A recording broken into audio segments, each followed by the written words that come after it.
నమస్తే welcome to four sides TV. Nagarkurnool జిల్లా వెల్దండలో అచ్చంపేట మాజీ ఎమ్మెల్యే బీఆర్ఎస్ జిల్లా అధ్యక్షుడు గువ్వల బాలరాజును పోలీసులు అడ్డుకొని నిర్బంధించడం ఉద్రిక్తకు దారితీసింది. హాజీపూర్ వద్ద బీఆర్ఎస్ కాంగ్రెస్ పార్టీల సమావేశాలు ఒకే రోజు ఉండటంతో బాలరాజు అక్కడికి వెళ్లకుండా పోలీసులు అదుపులోకి తీసుకున్నారు. దీంతో వెల్దండ పోలీస్ స్టేషన్ ముందు బీఆర్ఎస్ నాయకులు కార్యకర్తలు ఆందోళనకు దిగారు. ఈ సందర్భంగా పోలీసులు కార్యకర్తల మధ్య తోపులాట జరిగింది. తనను అడ్డుకోవడంపై గువ్వల బాలరాజు మండిపడ్డారు.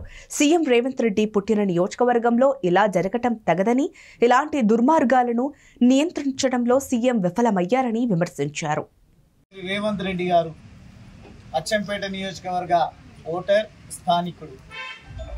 వారి బాధ్యత ప్రత్యేకించి తన నియోజకవర్గమైనటువంటి అంటే తాను పుట్టిన నియోజకవర్గం ప్రజల ఆశీర్వాదము లేదంటే ఇంకోటో గెలిచిండ్రు, చాలా సంతోషం, పర్వాలేదు. కానీ తన సొంత నియోజకవర్గంలోనే జరుగుతున్నటువంటి దుర్మార్గాలను ఆగడాలను నియంత్రించేటువంటి కట్టడి చేసేటువంటి విషయంలో ముఖ్యమంత్రి గారు పూర్తిగా వైఫల్యం చెందినట్టుగా కనిపిస్తూ ఉంది.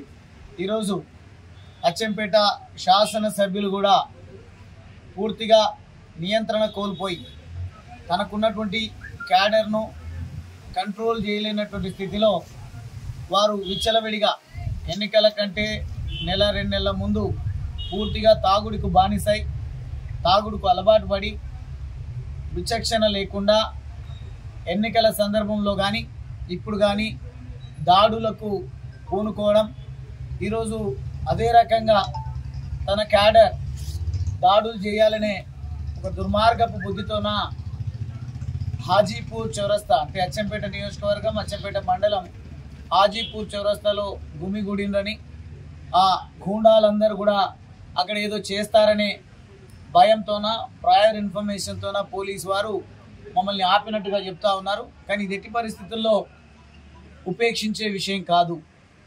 పూర్తిగా పోలీస్ తమ విధి నిర్వహణలో స్వేచ్ఛగా పనిచేయాల్సినటువంటి అవసరం ఉంది. దానికి తోడు కంట్రోల్ లేకుండా నియంత్రణ లేకుండా ఎట్లా నాయకుడిగా చలామణి అవుతారో నాకైతే తెలియదు కాంగ్రెస్ పార్టీకి సంబంధించినటువంటి నాయకులు నాయకత్వం. కానీ ప్రత్యేకంగా గౌరవ ముఖ్యమంత్రి రేవంత్ రెడ్డి గారు మాత్రం దీనిపైన ప్రత్యేకమైన శ్రద్ధ వహించారు.